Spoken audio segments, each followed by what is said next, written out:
Ich habe ja letzten Freitag einen Arzttermin gehabt, wo wir meine Befunde durchbesprochen haben.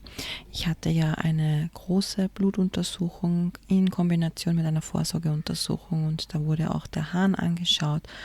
Und dann bin ich nach Wien gefahren und dann haben wir alles einmal besprochen.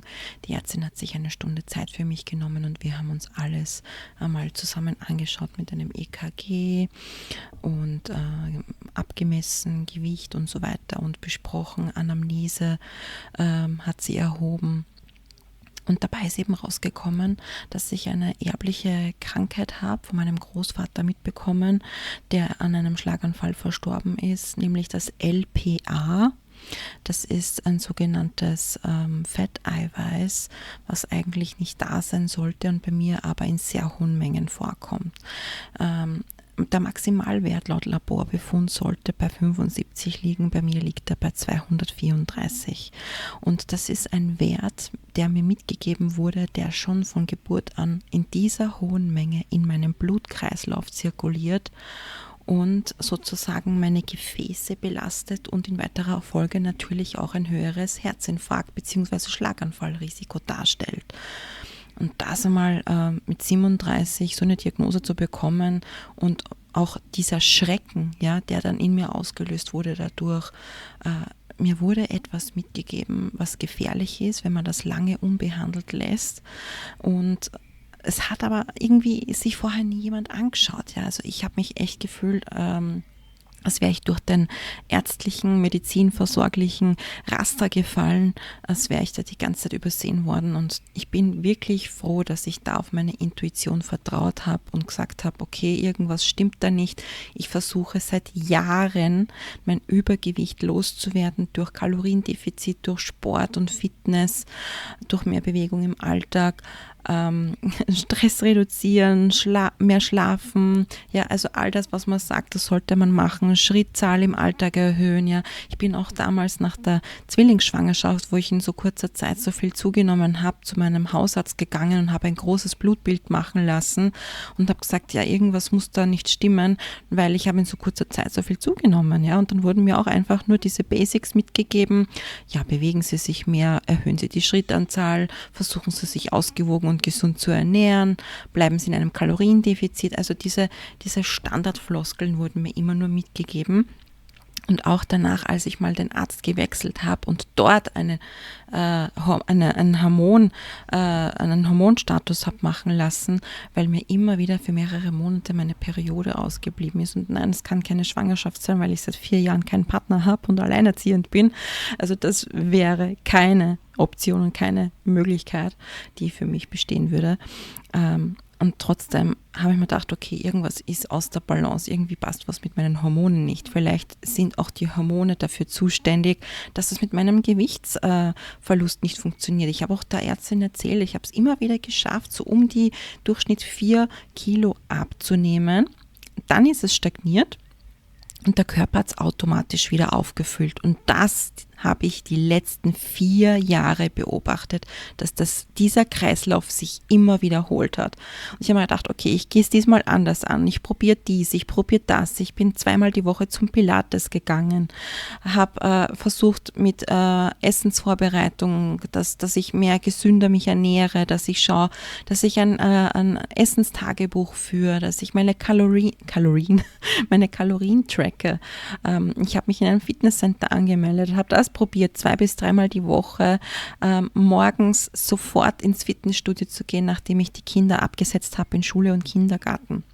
Ich habe ja 3 Kinder und wie gesagt, ich habe sogar mal eine 5-tägige Saftfastenkur gemacht, wo ich 5 Tage lang nur Saft getrunken habe und sonst gar nichts.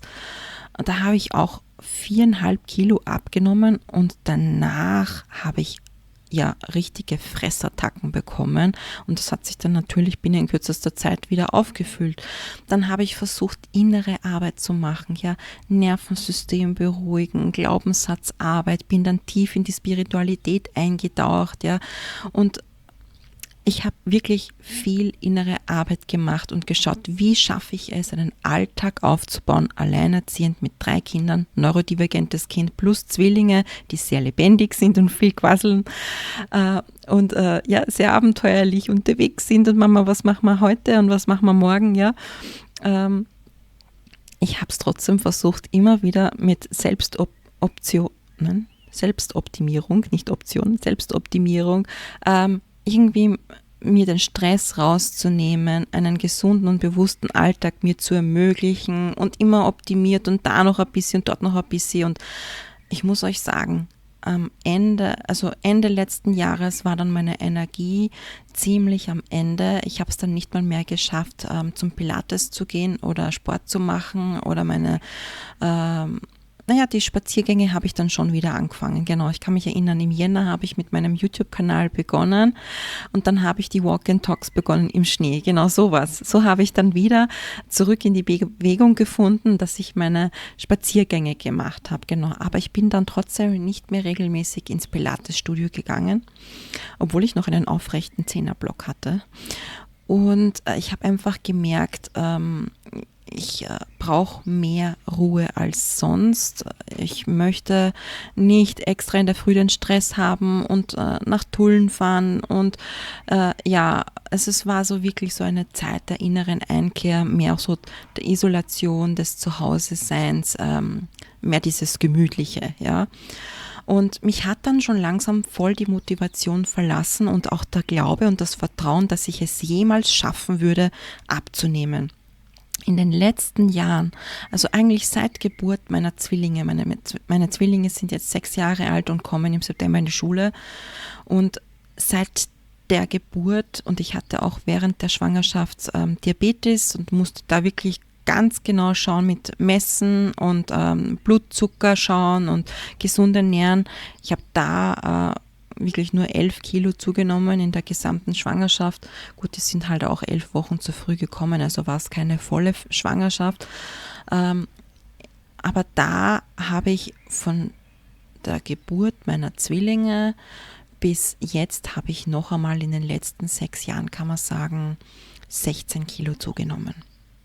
16 Kilo in 6 Jahren zugenommen, und davor hatte ich ja auch schon ein Übergewicht von der Schwangerschaft, die ich mit meinem Sohn gehabt habe, wo ich da 23 Kilo zugenommen habe. Davor war ich super schlank und super sportlich. Ich muss einmal schauen, ob ich dann noch ein Bild oder ein Video von meinen sportlichen Aktivitäten von, als ich noch keine Mutter war, ja, also das ist wirklich, also wenn man sich das vor Augen hält, wie sportlich ich damals war, wie gut ich ausgeschaut habe, wie fit ich war. Und dann, was die Mutterschaft eigentlich mit meinem Körper gemacht hat, was sie mit mir mental und vor allem auch vom Energielevel gemacht hat, das ist sehr Wahnsinn, gell? Aber ich habe trotzdem nie den Willen verloren, das Gewicht irgendwie zu reduzieren, zurück zu meiner körperlichen Fitness zu gelangen, das Gewicht zu verlieren. Aber jetzt war es dann wirklich so, okay, ich habe mir gedacht, ich schaffe es einfach nicht. Mein Körper will das einfach nicht loswerden. 4 Kilo runter, dann wieder aufgefüllt. Dann kam wieder ein bisschen mehr dazu, dann wieder 4 Kilo runter, dann wieder aufgefüllt und immer weiter. Das war so ein Teufelskreislauf. So, und mit dieser Diagnose, und die Ärztin hat gesagt, das ist bei mir genetisch veranlagt, dass ich nicht alleine abnehmen kann, dass es fast unmöglich ist, auf eigenem Wege abzunehmen, und vor allem müssen wir auf jeden Fall jetzt was tun, damit wir die schlechten Blutwerte in den Griff bekommen. Da komme ich wieder zurück zur Diagnose kombinierte Hyperlipidämie. Das ist auch eben das LPA, das Lipoprotein A, das ist eben erblich mitgegeben, was in so hohen Mengen in meinem Blut vorhanden ist und was meine Gefäße eben so stark belastet. Da habe ich ja mal sofort ein Medikament bekommen, was auch gleichzeitig meine hohen Cholesterinwerte senkt, was super ist, weil ich habe nämlich ich glaube, das Schlechte ist das LDL-Cholesterin, viel zu hoher Wert, und das Non-HDL auch viel zu hoher Wert, Triglyceride auch viel zu hoch. Also die ganzen Blutfette, die ganzen schlechten, vor allem schlechten Blutfettwerte in Kombination mit dem LPA ist wirklich, kann man sagen, fast ein Super-GAU. Ja. Und das Medikament hilft eben nicht, das Lipoprotein zu senken, weil das funktioniert eben nicht, aber meine Gefäße zu stabilisieren, dass sie das besser halten können und die schlechten Cholesterinwerte zu senken. Ja.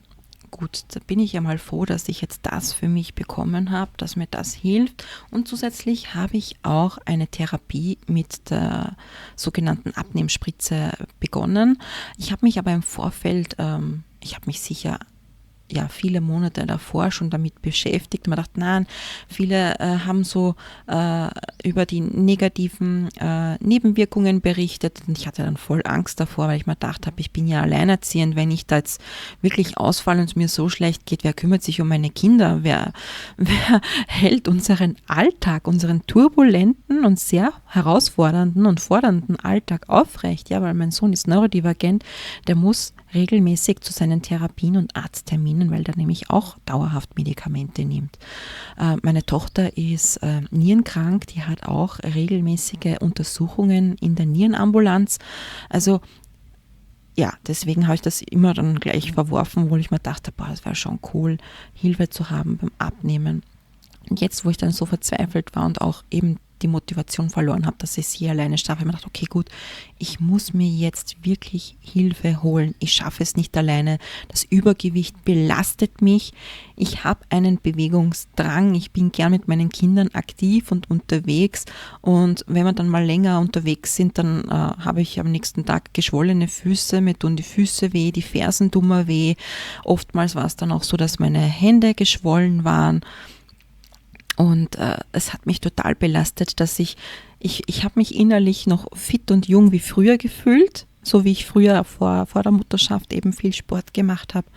Aber mein Körper, mein Übergewicht haben mir da einfach immer voll den Riegel vorgeschoben und gesagt, nein, es geht leider nicht, ja.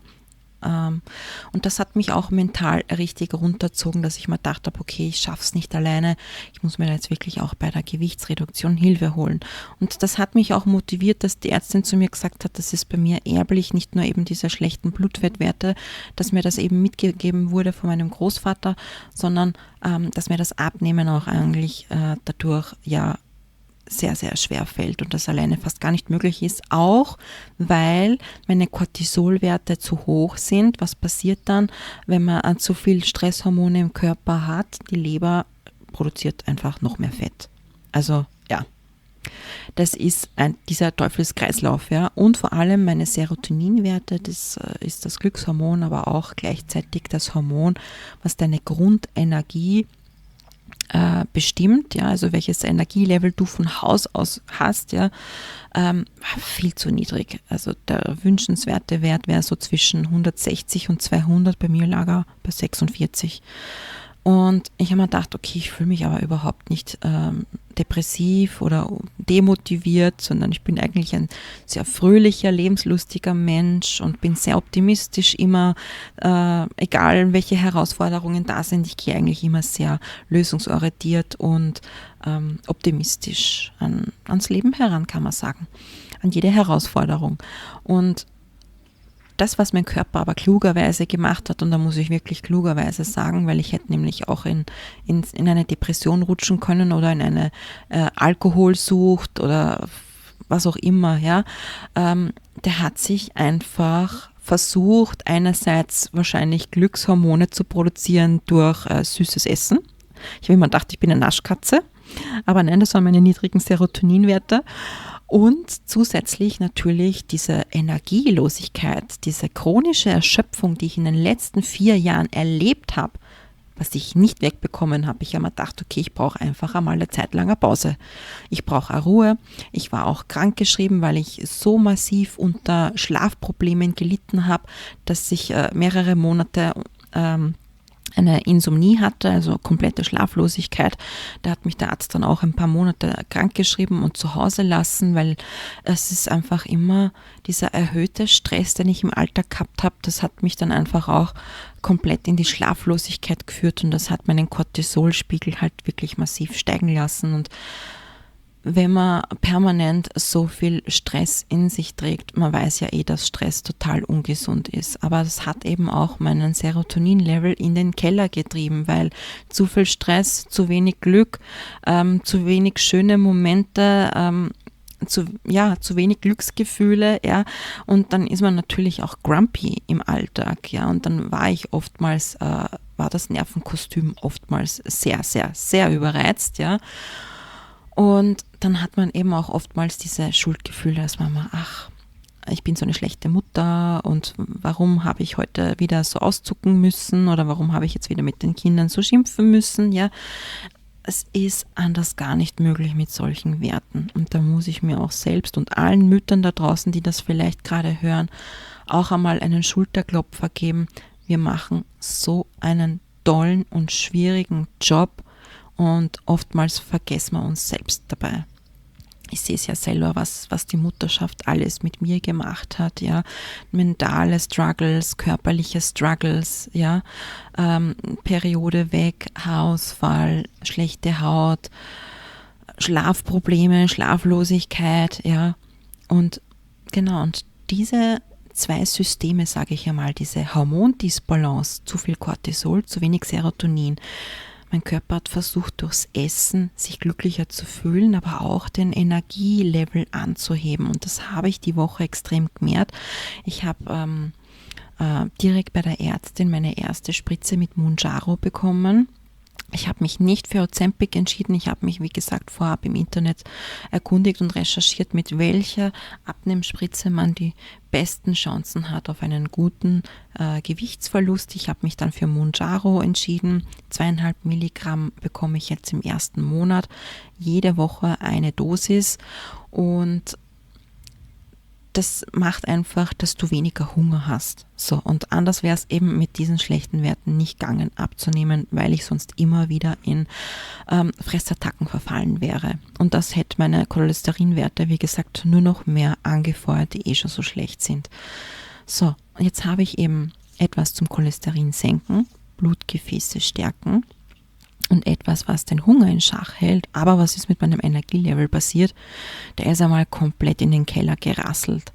Ich hatte, der Höhepunkt war am Donnerstag, würde ich sagen, also wo dann wirklich dann schon Tag 7 war, also eben vom Freitag erste Gabe bis Donnerstag, eine Woche kann man sagen, war dann um. Da hatte ich wirklich extrem mit Migräne zu kämpfen. Da ging es mir wirklich nicht gut. Da war ich extrem müde und hatte zusätzlich auch noch Migräne. Und da habe ich echt gemerkt, okay, mein Körper stellt sich extrem um. Der kann jetzt nicht mehr kompensieren mit Essen, dass er mehr Energie bekommt. Ist auch gar nicht möglich gewesen, weil das Sättigungsgefühl kam nicht durch den Bauch, sondern durch den Kopf. Im Kopf war dann plötzlich, ich bin satt. Also hat es nichts gebracht, in meinen Magen reinzufühlen, wie voll bist du jetzt gerade, sondern der Kopf hat irgendwann gesagt, okay, jetzt ist genug. Ich bin satt. Und das ist das, was die Abnehmspritze macht. Und ich muss auch sagen, ich gehe da sehr bewusst und achtsam mit mir um. Ich habe sonst keine Nebenwirkungen gehabt. Wirklich. Also klar, am Tag der Spritze 2 Stunden, kann ich sagen, habe ich so ein Wärmegefühl in mir gespürt, mehr Wärme im Körper, wie so eine Art Hitzewallungen und auch Müdigkeit direkt eben nach der Gabe, und dann war aber die Energie wieder da. Das war das Tolle jetzt, was ich beobachtet habe, weil ich habe ja auch meinen gesamten Lebensstil dadurch verändert. Ich habe gesagt, okay, mit dieser Diagnose, ich möchte trotzdem gesund leben, wenn es möglich ist, und ich möchte auch lang leben und zufrieden leben. Also was machen wir jetzt? Und um mich dabei bei dieser bewussten Veränderung zu unterstützen, habe ich mir gedacht, okay, gut, ich habe jetzt die Unterstützung, ich bekomme ein Signal, dass ich weniger esse, also dann entscheide ich auch noch zusätzlich, was ich esse. Ich habe meine Trinkmenge erhöht, weil nämlich auch die Entzündungswerte etwas erhöht waren in meinem Körper und zu wenig Wasser. Also habe ich mir gedacht, gut, ich flute jetzt meine Zellen und unterstütze mich dabei, alles rauszuschwemmen, was da rausgehört, dass ich mehr trinke und bewusster esse. Also habe ich einfach mal beim DM bin ich zum DM gefahren und habe geschaut, was nehme ich mal. Ich möchte meine Trinkmenge erhöhen, möchte aber Zucker weniger essen und auch natürlich auch Salz weniger essen, weil Salz natürlich auch Wasser einlagert im Körper. Und ich habe es wirklich geschafft. Ich bin heute an Tag 9, glaube ich. Tag 9 müsste es sein. Ohne Zucker, ohne Salz, im Kaloriendefizit. Und ich habe auch wieder mit der Bewegung begonnen. Ich bin am Mittwoch sogar wieder zum Pilates gegangen. Ich habe aber gemerkt, eben durch das Kaloriendefizit, dass ich einfach weniger Energie hatte. Ich bin, wie gesagt, zum DM, habe mir geschaut, okay, das Isoclear von ESN hat mich sehr angesprochen mit der Geschmacksrichtung Zitrone und Erdbeer. Schmeckt unglaublich gut. Ich habe mir das in der Früh gemacht, bevor ich zum Pilates gefahren bin und habe mir das mitgenommen und während der Stunde getrunken. Ich habe mir auch Proteinriegel als gesunden Snack rausgeholt, die möglichst wenig Zucker haben. Da habe ich wirklich, glaube ich, das ganze Regal durchstöbert beim DM. Habe mir auch einen Protein Iced Coffee für am Nachmittag, falls ich ein Energietief habe, mitgenommen. Denn ich weiß aus der Vergangenheit, dass ich ein sehr, sehr guter Proteintyp bin. Das heißt, ich komme gut zurecht, wenn ich wenig Kohlenhydrate esse und mehr Proteine esse. Also habe ich mir von Haus aus gedacht, ich werde einfach meine Proteinzufuhr erhöhen, werde den Zucker und Salz weglassen und schauen, dass ich, wenn ich Hunger habe und unterwegs bin, weil ich musste mich ja auch neu kennenlernen in dieser Zeit, das war auch mit Mounjaro auch neu für mich, dass ich gemerkt habe, der Hunger ist plötzlich da. Blutzucker ist im Keller, Energie ist weg, Hunger ist zu 100% sofort da. Also ich musste auch hier mein Essverhalten neu kennenlernen und auch spüren, was braucht der Körper gerade. Weil das mit den Hungersignalen ist da wirklich ganz, ganz anders als ohne Abnehmspritze. Und deswegen habe ich immer, wenn ich außer Haus gehe, immer einen Proteinriegel dabei. Also ich habe mir Proteinriegel gekauft, die möglichst wenig Zucker haben, dass ich unterwegs, wenn ich bin, einen gesunden Snack habe, falls eben dieser Energy Drop ist, dass plötzlich die Energie weg ist und der Hunger hoch, dass ich gleich eine gesunde Alternative mit mir führe. Ich habe meine Trinkmenge erhöht durch das Isoclear, auch durch die Iced Coffee Shakes. Ich habe mir auch einen Complete Shake habe ich mir gekauft, wo sehr, sehr viele Makronährstoffe drinnen sind. Das heißt, ich habe auch versucht, meine Nährstoffzufuhr zu erhöhen. Ich habe auch mir so ein All-in-One, so ein Mikronährstoffkonzentrat gekauft. Das trinke ich zusammen mit meinem Complete Shake. Da gebe ich dann so zum Beispiel gerne Himbeeren rein und Physalis. Das ist meistens mein guten Morgenshake, mein Frühstück sozusagen. Und wenn ich aber in der Früh zum Pilates gehe, dann mache ich mir einfach nur ein Isoclear, dass ich Proteine erstens zu mir nehme und zweitens auch, wie gesagt, was zum Trinken habe, was eben kein Zucker hat. Ja, das sind so die Systeme, die ich mir gerade gebaut habe. Ich habe mir quasi so Bausteine aufgebaut. Ich tracke meine Kalorien so zwischen, zwischen 1500 und 1700 Kalorien pendel ich mich oftmals ein. Ich trinke 2 Shakes am Tag. Ich esse keinen Zucker und würze meine Sachen auch nicht mehr mit Salz. Ich esse kleine Mahlzeiten, das merke ich, das tut mir gut, weil ich schaffe es auch nicht, große Mengen mehr zu essen. Ich esse so 2 bis 3 kleine Mahlzeiten am Tag und komme dann so ungefähr auf meine 1700 Kalorien am Tag. Und ich habe in der ersten Woche 2 Kilo abgenommen. Klar, viel, das ist viel Wasser, ist eh klar. Und vor allem am Tag, wo ich die Spritze bekomme, merke ich, dass ich unglaublich oft aufs Klo rennen muss. Und ich nehme zusätzlich wegen meinem Serotoninspiegel auch 1000 Milligramm vom L-Tryptophan. Genau, das habe ich auch noch eingeführt und ich merke jetzt, wie gesagt, schon nach einer guten Woche, dass mein Energielevel gestiegen ist. Ich schlafe besser, ich komme besser aus dem Bett. Ich habe sogar ein Workout zu Hause gemacht. Ich habe mir auf YouTube was rausgesucht, so ein Anfänger-Workout. Ich hatte nämlich noch eine 5 Kilo Kettlebell zu Hause. Ich habe ja, wie gesagt, früher auch schon brav Sport gemacht und dann habe ich gedacht, okay, ich melde mich jetzt nicht mehr irgendwo an. Ich gehe zwar zum Pilates, weil ich meinen 10er-Block aufbrauchen möchte, aber ich möchte kein zusätzliches Abo mehr, kein Fitnesscenter. Ich möchte das wirklich so einfach wie möglich in meinen Alltag integrieren, damit ich da auch einfach dran bleibe. So, jetzt habe ich dann geschaut, ich habe eine Kettlebell zu Hause, ich habe Resistant Bands zu Hause, ich habe Gymnastikhanteln zu Hause, ich habe Sportmatten. Also ja, auf YouTube gibt es zum Glück so viele Workouts. Und dann habe ich mir einfach so einen Workout rausgesucht, so einen 15 Minuten Ganzkörper-Kettlebell-Workout, um wieder auch mit meinem Muskelaufbau zu starten, mehr auch Krafttraining in meinen Alltag zu integrieren. Und ich habe auch gemerkt, normalerweise gehe ich am Abend immer eine große Runde mit meinen Kindern spazieren, so eine Dreiviertelstunde, Stunde. Und plötzlich war die Energie da, dass ich sogar zweimal, also einmal in der Früh und einmal am Abend eine große Runde gegangen bin, dass da auf einmal wieder mehr Energie da ist. Also ich merke so wirklich so, es beginnt alles schön langsam zu fruchten. Das L-Tryptophan, auch die ganzen Nährstoffe, die ich zu mir nehme, mein Energielevel steigt wieder. Ich schaffe es wieder, mehr Bewegung in meinen Alltag einzubauen. Ich trinke wieder mehr, ich fühle mich besser, ich schlafe besser, ich stehe ausgeruhter auf. Meine Verdauung dankt's mir, die hat sich komplett reguliert.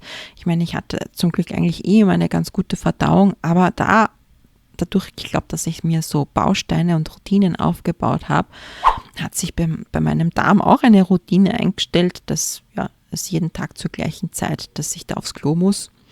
Das finde ich super.